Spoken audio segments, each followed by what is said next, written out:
오늘 마태복음 21장 33절로 46절 말씀을 통해서 나는 나의 것이 아닙니다 라는 제목으로 하나님 말씀 증거하겠습니다. 살아서 누린 천국, 죽어서 영원히 사는 천국, 마태복음 강의 116번째 시간입니다. 현대인들이 갖고 있는 가장 큰 착각들, 또 거짓말, 그것은 내 인생은 나의 것이라고 하는 생각입니다. 내 인생은 나의 것이니까 내가 결정하고 내가 가장 내 삶을 잘 알지, 이런 생각들을 하고 인생을 삽니다. 그러나 사실은 내 인생은 나의 것이 아닙니다. 우리가 이 세 가지의 내용을 이제 말씀을 드릴 건데, 그 말씀을 통해서 보면 내 인생은 나의 것이 될 수가 없습니다. 첫째는 우리는 우리의 삶에 대해서 통제할 수가 없습니다. 우리의 삶에 어떤 일들이 일어나는지, 또 일어나는 그 일에 대해서 우리가 원하는 대로 그 삶을 통제할 수 없습니다. 요즘에 일어나는 사건, 사고를 보면 도대체 무슨 일이 생길지 알지 못합니다. 5분 앞도 내다보지 못하는 우리의 모습입니다. 서울 한복판에서 그것도 300명이 넘는 사람이 그동안 사건, 사고가 났으면 건물이 무너지든지 불이 나든지 아니면 다리가 무너지든지 뭐 이런 일들이 있는데, 멀쩡하게 길거리에서 이 많은 사람들의 사상자가 생긴다. 우리가 지금까지 살면서 상상하지도 못했고 생각하지도 못했던 일들입니다. 그런데 그런 일들이 우리 앞에 벌어지고 있습니다. 우리가 우리의 삶에 대해서 어떤 일들이 생길지 전혀 알지 못합니다. 알지 못하는 내가 내 인생의 주인이고 내가 내 인생을 결정하겠다 하는 것처럼 말이 안 되는 일이 없을 것입니다. 성경은 우리에게 이와 같이 말씀합니다. 잠언 27장 1절 같이 한번 목소리 읽어볼까요? 시작. 너는 내일 일을 자랑하지 말라. 하루 동안에 무슨 일이 일어날는지 내가 알 수 없음이니라. 성경은 우리에게 분명히 말합니다. 너 내일 내가 무슨 일을 해야지, 어떻게 해야지, 그거 자랑하지 말라. 오늘 하루도 어떤 일이 생길지 우리는 모르는 거다. 5분 앞도, 한 치 앞도 내다보지 못하는 것, 그것이 우리의 인생이다라는 것입니다. 그러면서 이렇게 말씀하시죠. 예레미야 10장 23절 같이 한번 한 목소리 읽어볼까요? 시작. 여호와여, 내가 알거니와 사람의 길이 자신에게 있지 아니하니 걸음을 지도함이 걷는 자에게 있지 아니하니이다. 내 인생은 내가 제일 잘 알아. 그러니 내가 알아서 결정해야지. 내가 알아서 행동하는 것이 가장 옳은 거야. 근데 성경은 말합니다. 우리가 걷고 있는 나의 인생길을 우리는 모른다 하는 것입니다. 내 인생을 지도하시는 분이 계시는데 그분이 내 인생을 알고 계신다라는 것입니다. 그러기에 우리 인생에 대해서 우리가 통제할 수 없기 때문에, 내가 알 수 없기 때문에 내가 내 인생의 주인이다, 그건 말이 안 되는 것입니다. 두 번째, 내가 내 인생의 주인이다, 이것이 내 인생은 내 거야, 이게 말이 안 되는 것은 우리가 왜 사는지를 모릅니다. 우리가 잠깐의 인생에 대해서 아주 작은 목표들은 걸고서 살 수 있습니다. 고등학교 다닐 때 어느 대학을 가야지, 또 대학을 갔을 때는 어느 직장을 가야지, 또 누구랑 결혼을 해야지, 또 어느 집을 사야지, 뭐 이런 아주 작은 그 단기간적인 목표를 갖고 무엇인가를 행할 수 있습니다. 그러나 사실은 그것 때문에 우리가 태어나서 산다, 이렇게 말할 수는 없습니다. 우리가 도대체 왜 살고 있는지, 우리의 인생을 지금 사는 게 이유가 뭔지 우리가 모릅니다. 모르니까 우리가 어떻게 삽니까? 다른 사람들이 어떻게 사는지 세상 풍조를 따라 삽니다. 그게 가장 안전해 보이니까요. 그 세상 풍조를 다른 말로 바꾸면 상식입니다. 상식적으로 살아야지, 상식적으로 생각해야지. 그런데 상식이 도대체 어디서 나온 건지 우리가 알면 경악할 수밖에 없습니다. 성경 그 상식의 출처를 이렇게 말하고 있습니다. 에베소서 2장 2절로 3절 같이 한번 한 목소리 읽어볼까요? 시작. 그때 너희는 그 가운데서 행하여 이 세상 풍조를 따르고 공중의 권세 잡은 자를 따랐으니 곧 지금 불순종의 아들 가운데서 역사하는 영이라. 전에는 우리도 다 그 가운데서 우리 육체의 욕심을 따라 지내며 육체와 마음에 원하는 것을 하여 다른 이들과 같이 본질상 진노의 자녀이었더니 이 세상 풍조, 이게 마귀가 주는 것이다 라는 것입니다. 그래서 상식적으로 산다라고 하는 말로 상식적으로 예수를 어떻게 믿습니까? 말씀대로 믿어야죠. 상식적으로 천국 가자, 이거 불가능한 것입니다. 하나님이 통치하는 이 땅 위에서 상식적으로 순종하자, 이거 불가능한 것입니다. 근데 상식적으로, 그래서 이 상식적으로라는 말이 세상 풍조인데 이게 마귀가 준 거라서 로마서 12장 2절에 우리에게 분명히 말씀하죠. 너는 이 세대를 본받지 말고 마음을 새롭게 하여 변화를 받아 하나님의 선하시고 기뻐하시고 온전하신 뜻이 무엇인지 분별하면서 살아야 된다라는 것입니다. 세상 풍조, 상식, 그걸로 사는 이유가 뭡니까? 내가 나를 안 만들어서 그래요. 만약에 내가 나를 만든 거라면 내가 왜 만들었는지 아니까 내 인생을 왜 살아야 되는지 아는 것입니다. 내가 어떻게 살아야 되는지 그것도 아는 것입니다. 내가 나를 만들지 않았으니까 결국은 내가 만들지 않았으니 다른 사람이 사는 대로 상식대로, 그리고 그 상식이 마귀가 주는 지식대로 인생을 사는 것입니다. 우리 인생 어떻게 살아야 됩니까? 누가 날 만드셨습니까? 성경이 우리에게 이와 같이 말씀하죠. 에베소 2장 10절 같이 한번 읽어볼까요? 시작. 우리는 그가 만드신 바라 그리스도 예수 안에서 선한 일을 위하여 지으심을 받은 자니 이 일은 하나님이 전에 예비하사 우리로 그 가운데서 행하게 하려 하심이니라. 우리는 하나님이 만드셨어요. 그러니까 하나님을 만나기 전까지는 내가 왜 사는지를 모르는 것입니다. 그래서 공허해지는 거예요. 그래서 우울증, 공황장애, 불안장애, 왜 이런 것들이 현대에 점점 많아집니까? 바쁘긴 하는데 왜 바쁜지를 모르는 것입니다. 열심히 무엇인가를 하는데 왜 그걸 하는지 모르는 거예요. 그러니까 살면 살수록 공허해지고 불안해지고 두려워지는 인생. 이게 바로 현대인들이 갖고 있는 질병의 모습들입니다. 우리 인생은 하나님을 만나야 그 하나님이 나를 만드시고 나를 위하여 전부터 예비하신 그 길이 무엇인지를 깨닫고 하나님 안에서 살아갈 수 있습니다. 사랑하는 성도 여러분, 교회당만 왔다 갔다 하지 마시고요. 정말 하나님을 만나시기 바라요. 하나님을 만나야 내가 왜 사는지를 압니다. 그래야 세상 사람들처럼 잘 먹고 잘 살자, 인생 성공하자, 편하게 살자, 그렇게 인생 안 삽니다. 가치 있는 삶을 그때부터 살아갑니다. 인생의 분명한 목적이 무엇인지 하나님 안에서 그 길을 걸어갈 수 있습니다. 세 번째, 우리가 우리 인생의 주인이 될 수 없는 것, 절대 그렇지 않는 것, 내가 내 인생은 내 거야 라고 말할 수 없는 것, 내 삶의 조건들, 내가 살 수 있는 어떤 여건들, 이걸 내가 만든 적이 없어요. 우리 중에 그 누구도 대한민국에 지금 이 시대에 태어나서 이 부모 밑에 태어나서 산다, 이걸 결정하고 태어나신 분들 없습니다. 우리는 국적은 바꿀 수 있어요. 근데 모국은 못 바꿔요. 조국은 바꿀 수가 없어요. 왜냐하면 이건 결정된 거예요. 우리가 조선시대, 고려시대가 아니고 지금 이 시대에 태어나서 산다. 이거 누가 결정하지 않았어요. 이 부모 밑에서 내가 태어나서 살아야지. 이것도 결정하지 않았어요. 우리는 우리 삶에 대해서 전혀 모르는 상태에서 그냥 주어진 것입니다. 이거 하나님이 하신 거예요. 왜 하나님이 이처럼 지금 이 시대에 이때 우리에게 이렇게 살게 하셨을까요? 성경 그 이유와 목적을 이렇게 설명합니다. 사도행전 17장 26절로 27절 같이 한번 읽어볼까요? 시작. 인류의 모든 족속을 한 혈통으로 만드사 온 땅에 살게 하시고 그들의 연대를 정하시며 거주의 경계를 한정하셨으니 이는 사람으로 혹 하나님을 더듬어 찾아 발견하게 하려 하심이로되 그는 우리 각 사람에게서 멀리 계시지 아니하도다. 왜 지금 이 시대에, 왜 지금 이곳에 우리로 하여금 태어나서 살게 하셨느냐? 더듬어서 하나님을 찾도록 하기 위해서. 하나님을 만나야 우리 인생을 발견하니까. 하나님을 만나야 나를 알 수 있으니까. 하나님을 만나기 전까지는 내가 왜 사는지, 내가 이 땅에 왜 존재하는지 알지 못하니까. 그러니까 결국 인생은 헛발질만 하는 것입니다. 열심히 살지만 열심히 사는 만큼 헛발질이에요. 왜 사는지 모르고 사니까. 어디로 가야 되는지 모르고 가니까. 그러니까 우리 인생이라고 하는 것이요, 내가 알지 못하는 거예요. 그냥 하나님이 이곳에 태어나게 하셨어요. 이곳에 살게 하셨어요. 심지어 이사가고 움직이는 것도 하나님이 결정해 주신 거예요. 우리가 시세 보면서 이것저것 파악하면서 여기 가야지 저기 가야지 그래도 우리가 잘 살지, 그렇게 해서 결정하는 것처럼 보이지만 하나님이 결정해 주셨다 하는 것입니다. 왜요? 이 일을 통해서 하나님을 만나라 라는 것입니다. 우리 삶의 모든 조건들 하나님이 주신 거예요. 우리가 태어나서 만든 게 아니라 하나님이 주신 거예요. 처음부터 그렇게 하셨어요. 아담과 하와를 하나님 창조하시고 그 창조하시기 전에 세상 모든 만물을 만드시고 그 아담과 하와를 창조하시고 난 다음에 에덴에서 살게 하셨어요. 그 에덴이라고 하는 곳은 하나님이 만드신 것입니다. 거기서 아담과 하와를 살게 하신 거죠. 그 땅은 어떤 곳입니까? 성경은 그 땅을 이렇게 설명하고 있어요.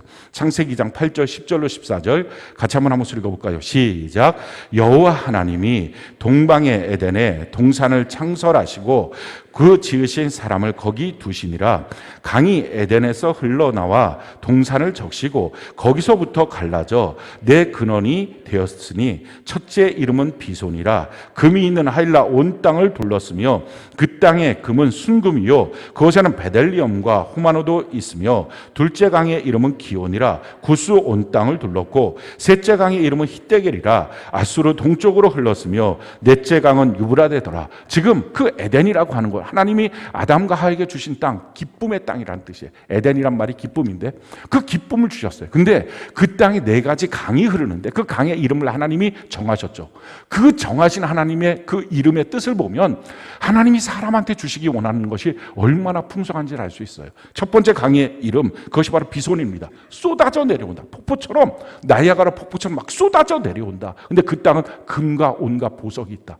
그 풍성함들 우리가 한번 상상해 보십시오. 두 번째 강이면 기온이다. 솟구쳐 올라온다. 세 번째는 히데겔. 그건 빠른 속도로 굉장히 큰 강이 흘러가고 있다. 네 번째 유브라데. 거기 열매 맺는 곳이다. 곳곳에 열매가 있다. 하나님이 주시는 그 아름다운 땅 얼마나 풍성하고 풍요한 땅입니까? 그 땅을 아담과 하와한테 주신 거예요. 그들이 노력해서 만든 게 아니에요. 정복해서 만든 게 아니라 그냥 거기를 주신 것입니다. 자, 그런데요. 그 아름다운 땅, 그 기쁨의 땅을 잃어버린 이유가 뭐예요? 아담과 하가 능력이 없어서? 아니에요. 아담과 하가 동역자가 없어서? 아니에요. 최고의 돕는 배필을 썼어요. 무너진 이유는 딱 한 가지예요. 죄 때문이에요. 그 죄가 뭡니까? 내가 하나님처럼 될 거야. 내가 내 인생은 나일 거야. 내가 주인이야. 내가 내 인생을 결정해. 그 마음 때문에 모든 게 상실한 거예요. 지금도 동일합니다. 우리가 인생 사는 거 힘든 이유 능력이 없어서요. 속지 마십시오. 능력 있는 사람 그러면 안 힘들까요? 좋은 대학 나오면 안 힘들까요? 그렇지 않아요. 다 똑같아요. 우리가 나를 밀어주는 인맥이 없어서 그렇지 않아요. 도리어 그 사람들의 고리 때문에 인생이 얼마나 더 복잡해집니까? 매스미디어 나와갖고 온갖 추악한 모습 보이는 것 다 인간관계들이에요.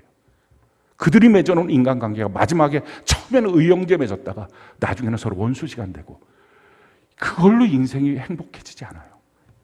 우리가 불행해지는 이유는 한 가지입니다. 내가 주인 돼서. 그걸 원죄라 그래요. 아주 근원적인 죄. 거기서부터 모든 것이 다 나온 거예요. 거기서부터 다 나와서 결국은 우리가 하나님의 말씀대로 못 사는 이유 누가 그걸 결정해요? 난 못 살아. 이걸 결정해. 내가. 왜? 내가 주인이니까. 나는 원래 그런 사람이니까. 그걸 자기가 결정해요. 하나님이 만드셨는데. 그러니까 끊임없이 내가 주인이라는 생각 때문에 인생은 불행해지고 그 기쁨을 다 뺏기고 결국은 허무한 인생, 공허한 인생, 뭘 해야 될지 모르는 헛발질하는 인생이 되고 만 것입니다. 이런 인생 가운데 건짐을 받아야 되잖아요. 그 건짐을 구원이라고 기독교적 용어로 씁니다. 그 구원을 어떻게 받아요? 어떻게 해야 되는 거예요? 지금 무너진 이유가 뭡니까? 내가 주인. 구원은 너무 당연하죠. 이제는 내가 주인이 아닙니다. 나는 나의 것이 아닙니다. 나는 예수님의 것입니다. 그게 구원이에요. 성경 구원의 조건을 우리에게 이와 같이 말씀합니다. 로마서 10장 9절로 10절 같이 한번 읽어볼까요? 시작. 내가 만일 내 입으로 예수를 주로 시인하며 또 하나님께서 그를 죽은 자 가운데서 살리신 것을 내 마음에 믿으면 구원을 받으리라. 사람이 마음으로 믿어 의에 이르고 입으로 시인하여 구원에 이르느니라. 우리가 예수님 나의 주인이십니다. 이걸 마음으로 믿고 입술로 시인하는 것. 이게 구원이에요. 그러니까 우리의 삶은 내가 내 게 아니에요. 내가 결정하는 게 아니에요. 내 인생은 나에게 속한 게 아니에요. 난 주님께 속했어요. 난 주님께 속했고 주님의 종이고 난 주님의 청직입니다. 이 고백을 잊지 않고 살아가는 것이 필요합니다. 내가 주의 것이라는 내 소속이 어딘지, 내가 주님의 종이라는 것은 내 신분이 무엇인지, 내가 주님의 청직이라는 것은 내가 이 땅을 왜 살아가야 되는지의 목적, 이것을 말씀해 주신 것입니다. 그렇게 살 때 주님의 뜻대로 사는 것, 하나님이 우리에게 정해놓으신 말씀대로 사는 것, 이게 너무 쉬운 것입니다. 지금 오늘 이 말씀의 배경이 뭡니까? 예수님께서 성전에서 가르치실 때 대제사장들과 또 백성의 장로들이 와서 예수님한테 너 무슨 권위로 가르치느냐? 이 권위 누가 줬느냐?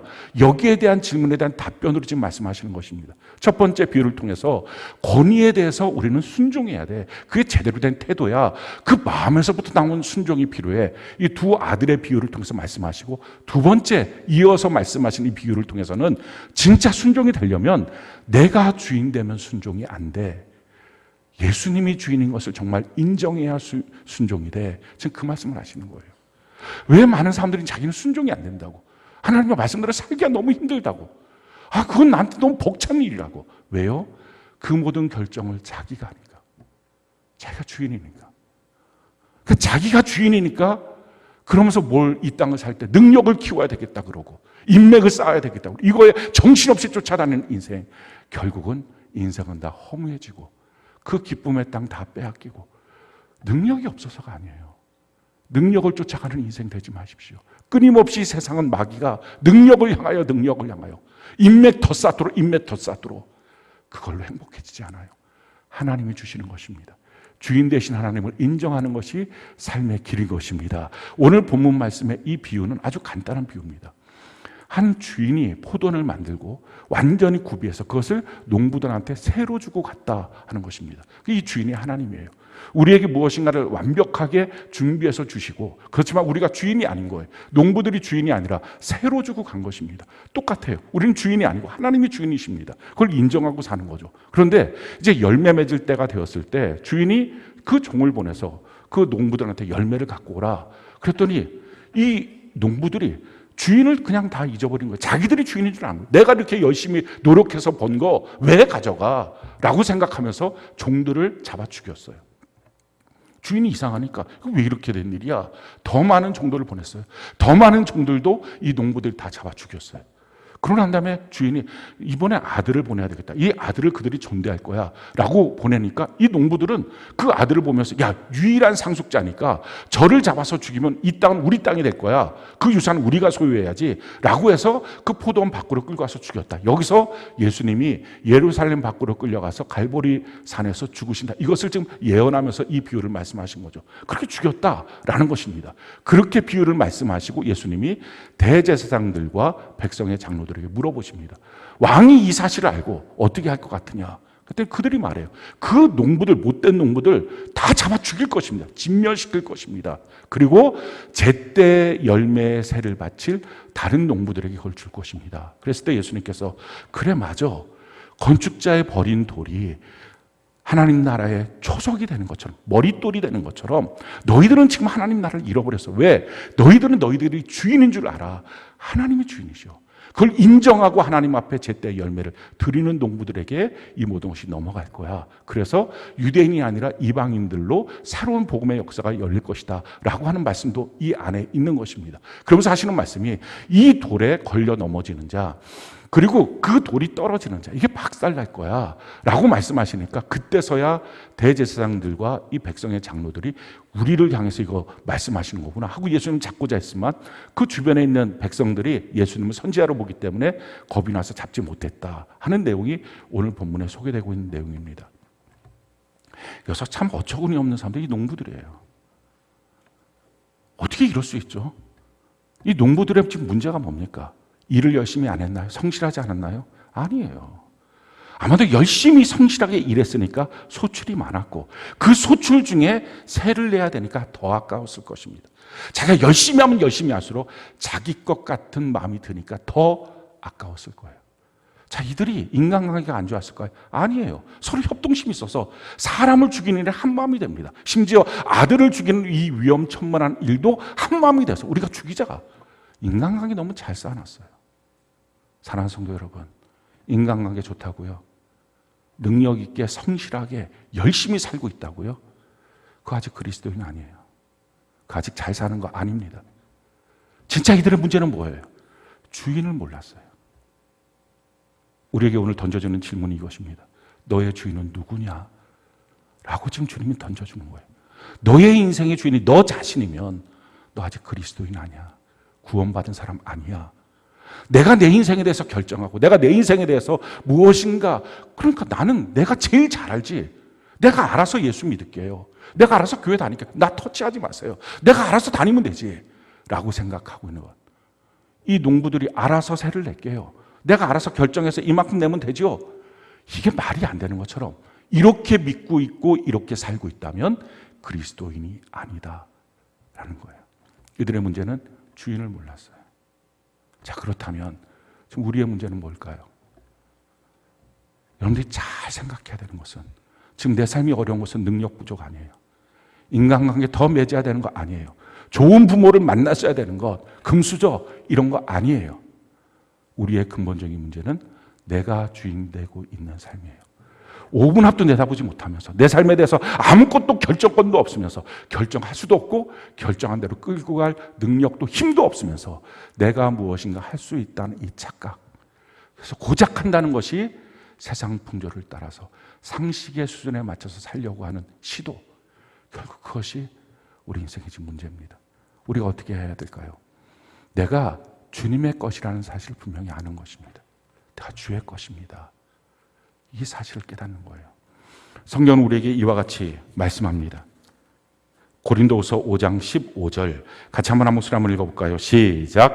다시는 그들 자신을 위하여 살지 않고 오직 그들을 대신하여 죽었다가 다시 살아나신 이를 위하여 살게 하려 함이라. 우리는 다시는 내 자신을 위해서 사는 게 아니라 예수를 위해서 사는 것이다. 예수를 위해서 살면 예수님이 나를 지켜주시고 공급하시고 책임져 주십니다. 내가 나의 주인이 됐을 때부터 내가 나를 책임져야 되잖아요. 책임질 힘도 능력도 5분 앞도 내다보지 못하는데 뭘 책임집니까? 나의 모든 인생을 아시는 예수님, 그분이 나의 주인 돼야 나의 인생이 그분 앞에 온전하게 걸어갈 수 있습니다. 내가 주님의 것이다 라고 하는 말이 저는 너무 고맙고 감사한 거예요. 우리가 물건 하나 사려고 할 때도 이리 보고 저리 보고 이게 나한테 맞나 안 맞나, 이게 유익한가 아닌가 수십 번 따져보고 나갔다 들어왔다 이러면서 간신히 해서 이 사람 저 사람 의견 물어보고 물건 하나 삽니다. 근데 주님은 도대체 내가 뭐라고, 내가 주님한테 뭐가 맞는다고 넌 내 거야 이렇게 하셨을까요?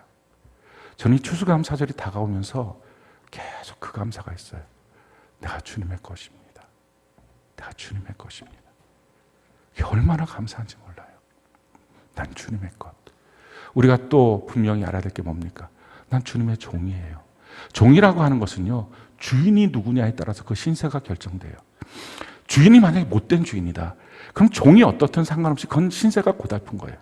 주인이 만약에 마귀다, 그럼 너무 고통이에요. 주인이 죄다, 주인이 돈이다, 주인이 사람이다, 주인이 회사다, 주인이 어떤 상사다, 이거 고달퍼서 인생 못 삽니다.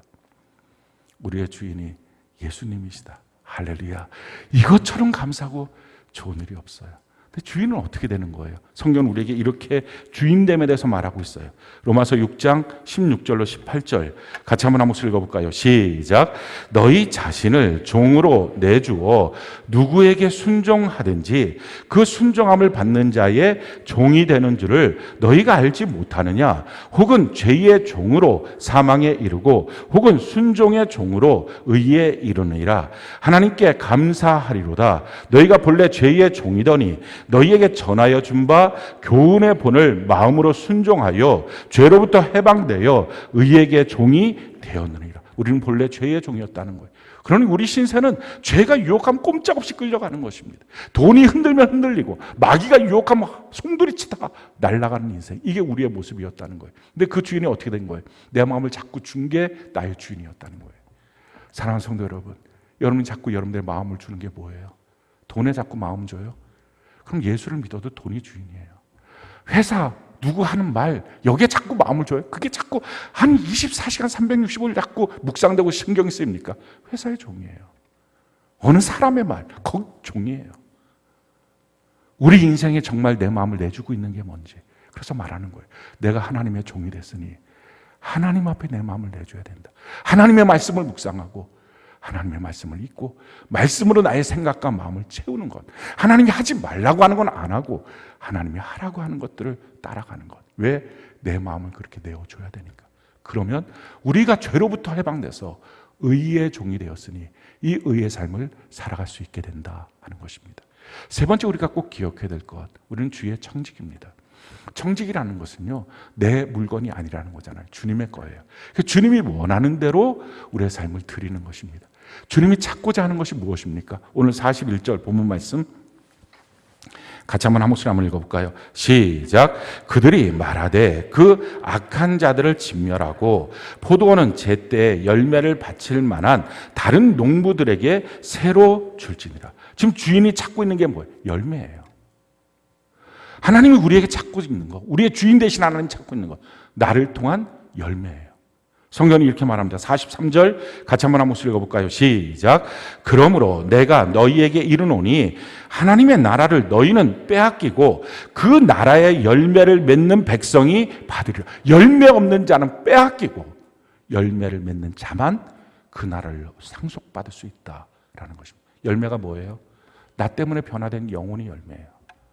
맨날 나만을 위해서 잎사귀나 만들고 내 얼굴 꽃 피우려고 꽃이나 피고, 그게 아니라 예수 믿고 변화돼서 나의 인격이 바뀌어져서 전에는 정욕으로 사람을 만났다면 이제는 예수님의 뜻대로 사람을 만나서 나로 말미암아 그 사람과의 관계가 바뀌고 그 사람의 마음이 바뀌어질 수 있게 하는 것, 이게 열매죠. 내 안에 계신 예수님의 생명으로 말미암아 그 생명이 전달돼서 그가 예수 생명으로 복음을 듣는 것, 이게 열매예요. 하나님 지금 원하시는 것, 내 주인이 원하시는 것, 열매라고요. 사랑하는 성도 여러분, 주인 되신 하나님이 원하시는 것은 승진이 아니에요. 부자가 아니에요. 더 많은 무엇인가의 위치가 아니에요. 그거는 우리에게 필요한 걸 주님이 아시니 나중에 다 주십니다. 먼저 그 나라와 그 일을 구하는 것, 하나님이 내게 원하시는 것을 내가 드리는 삶을 살아가는 것. 내가 알아서 때를 정하는 게 아니라 지금은 주님 그럴 때가 아니에요. 내가 지금 잎사귀 꽃 필 때예요. 그게 아니라 하나님이 정하신 때에 하나님 앞에 드리는 것. 이것이 청지기의 삶입니다. 그래서 주님이 우리에게 원하시는 것, 나는 내 인생의 주인이 아니야. 내가 결정하는 것도 아니고 내가 하고 싶은 것을 하기 위해서 이 땅을 사는 게 아니라 나는 주님의 것, 주님의 종, 나는 주님의 청지기야. 이것을 기억하는 것입니다. 근데 오늘 본문을 통해서 또 다른 전혀 이해되지 않는 한 분을 우리가 보게 돼요. 그분이 바로 주인이에요. 근데 이 주인이 지금 다 만들어 놓은 거예요. 다 만들어 놓고 그걸 새로 주고 갔어요. 뭐 거기까지는 그럴 수 있어요. 그러고 난 다음에 때가 되었을 때 종들을 보냈어요. 그리고 그 새를 내놔라 했더니 이 농부들이 반역을 일으켜갖고 아주 그냥 그 종들을 다 잡아 죽인 거예요. 죽이 아깝다. 우리가 주인이야. 우리가 노력한 거야. 우리 거야. 주인을 잃어버린 이 세태예요. 그렇게 해서 그냥 자기가 다 갖겠다는 거예요. 그 이상하잖아요. 왜 이렇게 있을까? 더 많은 종들을 보냈어요. 실제로 정말 이런 일이 생기는지 그 본문에 보니까 더 많은 종들을 보냈는데 그 더 많은 종들도 다 잡아 죽였다는 것입니다. 자, 그러면 정상적이면 주인이 어떻게 해야 돼요? 군대 끌고 가서 다 죽여야 되죠. 다 진멸시켜야 돼요. 근데 이런 폭도들한테 이 주인이 하는 선택이 뭐예요? 하나밖에 없는 자기 아들을 보내요. 여지없이 그 아들도 죽습니다. 도대체 왜 이렇게 정말 이해될 수 없는 선택을 계속할까? 바로 이분이 하나님이시잖아요. 성경 그 이유를 우리에게 한마디로 설명해요. 그게 이 농부들을 향한 하나님의 사랑이었다라는 것입니다. 우리를 향한 하나님의 사랑이다라는 것입니다. 성경이 우리에게 이렇게 말씀을 합니다. 역대하 36장 15절로 16절 같이 한번 한 목소리 읽어볼까요? 역대하 36장 15절로 16절 같이 한 목소리 시작. 그 종들을 조상들의 하나님 여호와께서 그의 백성과 그 거하시는 곳을 아끼사 부지런히 그의 사신들을 그 백성에게 보내어 이르셨으나 그의 백성이 하나님의 사신들을 비웃고 그의 말씀을 멸시하며 그의 선지자를 욕하여 여호와의 진노를 그의 백성에게 미치게 하여 회복할 수 없게 하였습니다. 하나님은 그곳을 아껴서 사랑해서 끊임없이 선지자들을 보냈다 하는, 끊임없이 주의 종들을 보냈다. 왜요? 그들을 구원시키기 위해서, 그들을 다시 회복시키기 위해서 끊임없이 보냈다. 그런데 그들이 어떤 반응을 보입니까? 멸시하고 비웃고 욕하고 그리고 죽이고 이런 일들, 종들을 보냈을 때 행했던 일들과 똑같은 일들을 하는데 그걸 반복하고 있는데 그럼에도 불구하고 하나님 계속적으로 보냈다 하는 거예요. 오늘날 교회에서 강단에서 주의 종을 세워서 하나님의 바른 말씀이 선포되고 있는 것은 딱 한 가지입니다. 여전히 하나님은 날 포기하지 않는구나. 여전히 하나님은 날 사랑하시는구나. 나를 돌이키기를 원하시는구나. 근데 만약에 돌이키지 않고 있으면 그것이 회복될 수 없는 인생이 된다라는 것입니다. 그리고 마침내 하나님이 어떻게 하십니까? 그 아들을 보내주시잖아요. 그 아들을 보낸 이유가 뭐예요? 성경은 이렇게 말합니다. 요한복음 3장 16절 18절 같이 한번 한 목소리 읽어볼까요? 시작. 하나님이 세상을 이처럼 사랑하사 독생자를 주셨으니 이는 그를 믿는 자마다 멸망하지 않고 영생을 얻게 하려 하심이라. 그를 믿는 자는 심판을 받지 아니하는 것이요 믿지 아니하는 자는 하나님의 아들의 독생자의 이름을 믿지 아니함으로 벌써 심판을 받은 것이다. 아들 주신 이유, 사랑해서. 하나님 이처럼 사랑해서 그를 건져내기 위해서. 그러면서 지금 예수님 말씀하시는 이 비유의 내용을 보면 아들이라고 하는 히브리어가 벤이에요. 벤. 바 또는 벤. 그게 바디메오, 디메오의 아들, 소경의 아들이라 바. 이게 아들이고요. 또 다른 하나 아들에 대한 표현이 벤. 이게 아들이거든요. 근데 이 벤이라고 하는 이 아들을 쓰시면서 그러면서 지금 이어서 나오는 말씀이 건축자의 돌, 또 이 돌에 넘어지면, 이 돌이 떨어지면 이라고 돌에 대해서 계속 말합니다. 이 벤이라고 하는 단어에 히브리어로 에를 붙이면 에벤 이게 되잖아요. 이게 돌이에요. 그러니까 벤은 아들인데 에벤 하면 돌이에요. 그래서 에벤에셀, 도움의 돌이다라는 뜻입니다. 그러니까 지금 아들과 돌이라고 하는 것을 유비관계로 지금 보여주고 있는 내용이에요. 예수님께서 너희들이 버린 건축자의 버린 돌이 천국을 이루는데 모퉁이 돌, 기초석이 된 거야. 내가 기초석이야. 너희들은 그걸 버렸기 때문에 결국 너희는 하나님의 나라를 빼앗기고 열매 맺기 위해서 있는 그들에게 내가 다시 그 하나님의 나라를 상속시켜 줄 거야. 이 돌 위에 넘어지는 자, 이 돌이 떨어지는 자, 그건 다 박살나고 없어지지만 이 예수 그리스도 하나님의 아들을 안는 자, 품는 자, 영접하는 자는 그것이 바로 구원이야 라고 지금 말씀하시는 거예요. 그러니까 심판이 뭡니까? 예수님을 믿지 않는 것 자체가 심판이에요. 그걸 받아들이지 않는 것, 그건 심판의 날이 마지막 날이 있지만 이미 그들의 심판이 작정되어 있는 것입니다. 하나님의 말씀을 받지 않는 것, 그것은 이미 그날의 완전한 심판이 실질적으로 진행되겠지만 지금 심판을 이미 받은 것입니다. 그러기에 성경은 우리에게 이와 같이 말씀합니다. 요한복음 1장 12절 같이 한번 목소리 읽어볼까요? 시작.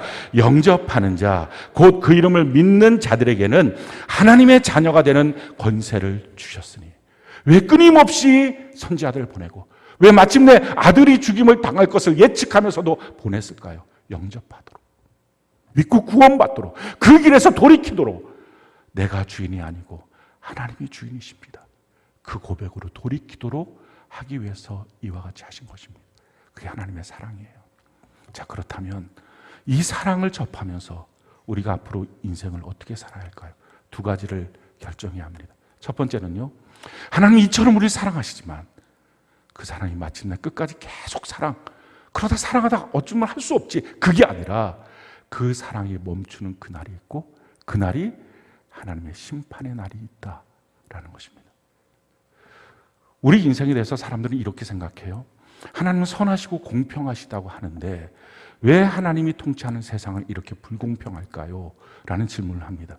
어떤 사람은 태어날 때부터 금수저, 어떤 사람은 태어날 때부터 흙수저, 어떤 사람은 지체장애를 갖고 있고, 어떤 사람은 건강하고, 어떤 사람은 멋지게 생겼고, 어떤 사람은 그렇지 못하고. 왜 이렇게 세상이 불공평할까요? 아니, 이 불공평한 세상에 대해서 하나님이 이리저리 결정해서 바꿔놔야 되는데 그렇게 하지 않고 내버려 두는 것도, 이거 보니까 하나님 안 계신 거 아닙니까? 정말 하나님이 공평하시고 선하시고 의로우신 하나님이 계신다면 어떻게 세상이 이럴까요? 라고 질문하는 사람들이 있어요. 그래서 하나님 안 믿어요, 안 계세요 라고 얘기하시는 분들도 있습니다. 그렇지 않아요. 인생은 그렇게 짧게 보는 게 아니에요. 우리 인생은 3생으로 봐야 돼요. 하나님은 그렇게 3생으로 보십니다. 1생은 뭐예요? 어머니 뱃속에서의 10달 동안 우리의 삶이에요. 거기서 사지백체 이목구비 만들었습니다. 그리고 10달이 되었을 때 이 아이가 태어나죠. 태어나는 광경이 어머니 뱃속의 관점에서 보면 죽음이에요. 그의 생명줄인 탯줄은 끊어지고 그의 삶의 터전인 자궁에서 밖으로 나가는 것입니다. 그래서 어머니 뱃속에서 보는 관점은 이 아이가 죽었구나, 그거죠. 근데 어머니 뱃속 밖에서 보면 그게 진짜 태어나서 사는 거예요. 그래서 진짜 태어나서 산다, 생일이라고 말해주는 것입니다. 그래서 지금 우리가 지금 두 번째 삶, 2생을 지금 살고 있어요. 어머니 뱃속에서 1생에 사는 목적은 육체를 만드는 것입니다. 그리고 지금 우리가 사는 이유, 더 이상 육체를 위해서 살지 않아요. 육체는 이미 만들어서 그 모든 DNA를 갖고 태어난 것입니다. 지금 우리가 살아가는 이유는 영혼을 만들기 위해서, 우리 육체 안에 담길 영혼을 위해서, 그리고 그 영혼이 어떤 영혼이냐에 따라서 영원한 천국과 지옥, 삼생. 우리가 죽음의 날이 됐을 때 일생과 똑같이 이 관점에서 보면 죽음이지만 그 관점, 삼생의 관점에서 보면, 천국과 지옥의 관점에서 보면 그게 진짜 사는 거예요. 그리고 거기서 영원히 사는 것입니다. 사랑하는 성도 여러분, 일생과 이생은 지금 육신의 때까지는 사실은 정확하게 말하면 훈련과 준비의 기간이에요.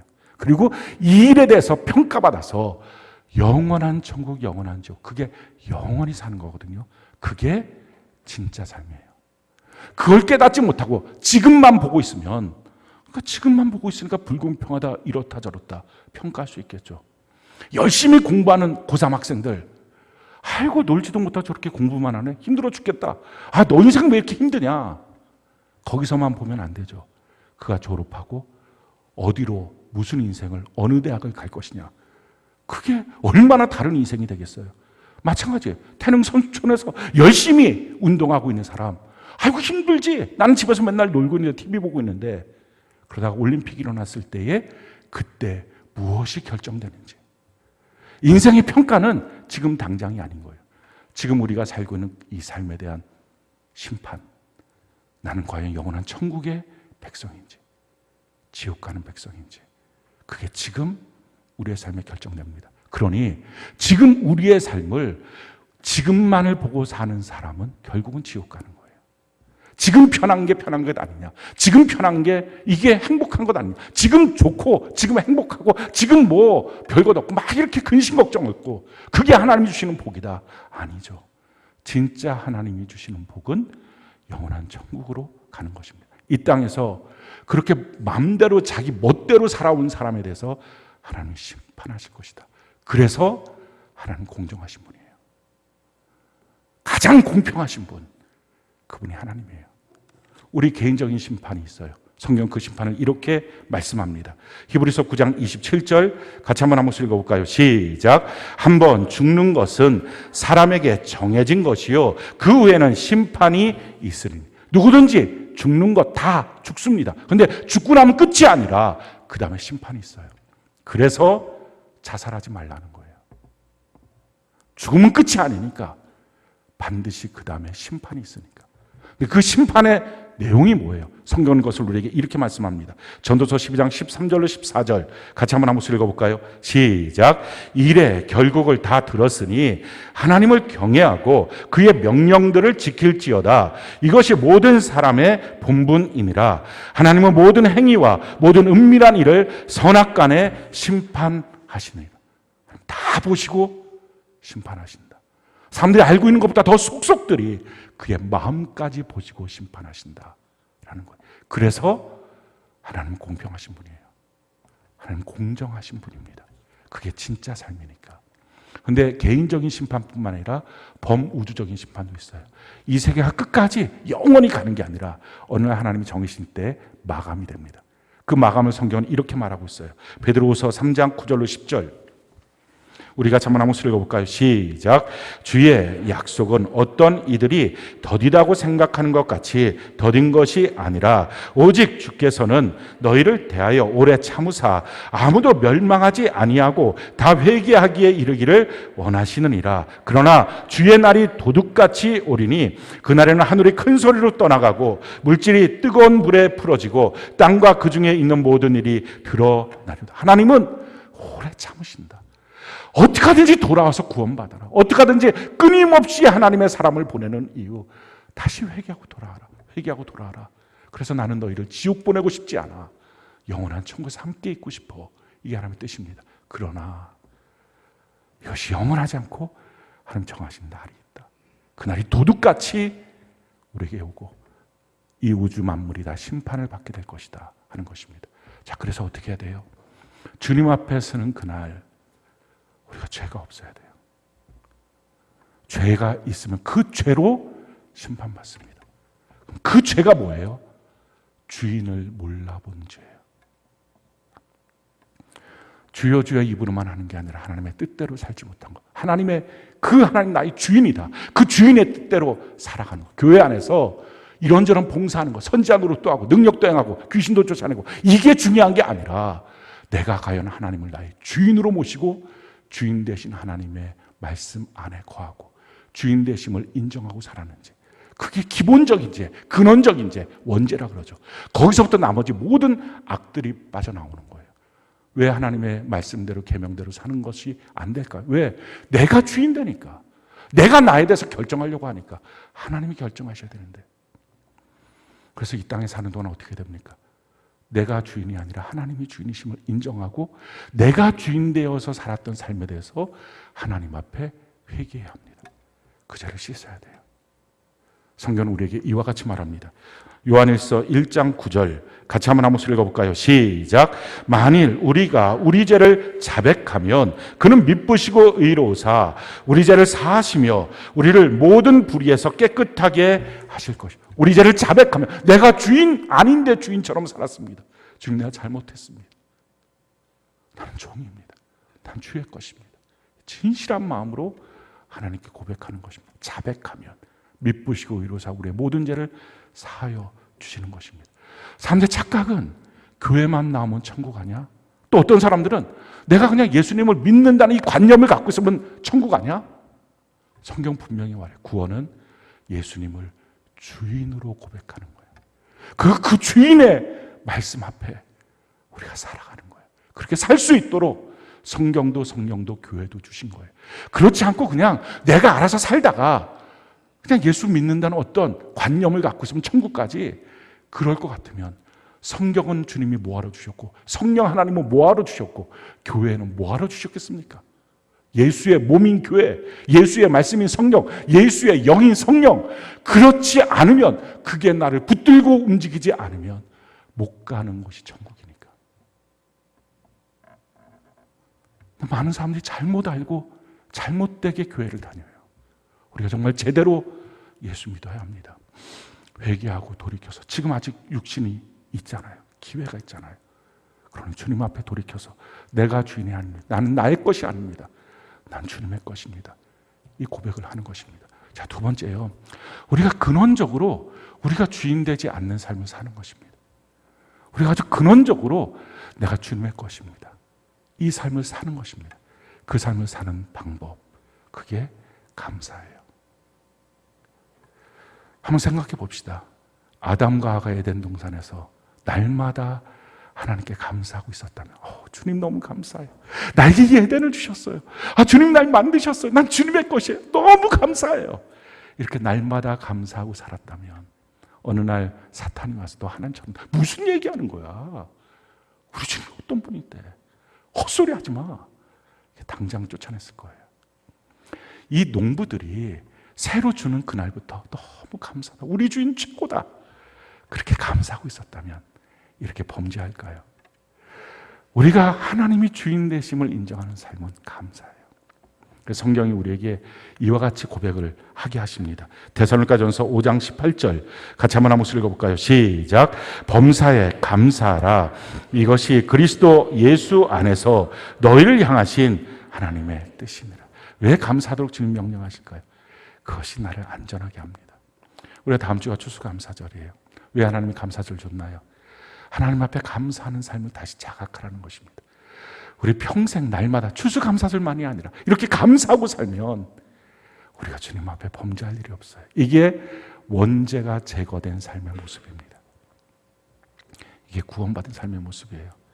사랑하는 성도 여러분, 감사를 잃어버리게 만든 이 작은 여우 이번 한 주간 잡아야 돼요. 그거 없애버려야 돼요. 그리고 하나님 앞에 24시간 365일 평생 감사하는 사람으로 사는 것입니다. 아까 말씀드린 것처럼 내가 주의 것이라는 것, 아무리 나를 돌아봐도 난 주의 것이 될 만큼 그렇게 탐나는 존재가 아닌데, 그렇게 복스러운 존재가 아닌데 나를 주의 것 삼아주신 것 감사. 나를 주의 종 삼아서 주님이 나를 책임져 주시는 것 감사. 나를 주의 청지기로 삼아서 나 같은 자에게 열매 맺으시는 능력도 주시고 열매를 구하고 계신 주님이 계신 것 감사. 하나님 앞에 감사하는 것입니다. 우리가 다음 주 추수감사절 우리 일주일 동안에 우리 감사가 계속 쌓여갔으면 좋겠어요. 그냥 당장 눈앞에 보이는 이런 것 말고, 그래서 요거 감사, 근데 요건 좀 힘들어, 이게 아니라 좀 우리가 천국까지 바라보는 높은 감사. 겉모습만 추수감사니까 감사해야지, 그냥 그런 게 아니라 우리 마음속 깊은 깊은 곳에서부터 나오는 그 감사. 자기 혼자 자기 일만 보고서가 아니라 우리 주변에 한 몸 된 교회 공동체 안에서 이 사람의 일도 감사, 저 사람의 일도 감사, 좀 넓은 감사. 잠깐 눈 앞만 보는 게 아니라 합력하여 선을 이루신 그 주님을 믿음으로 길게 보는 감사. 이런 감사의 사람 되는 것입니다.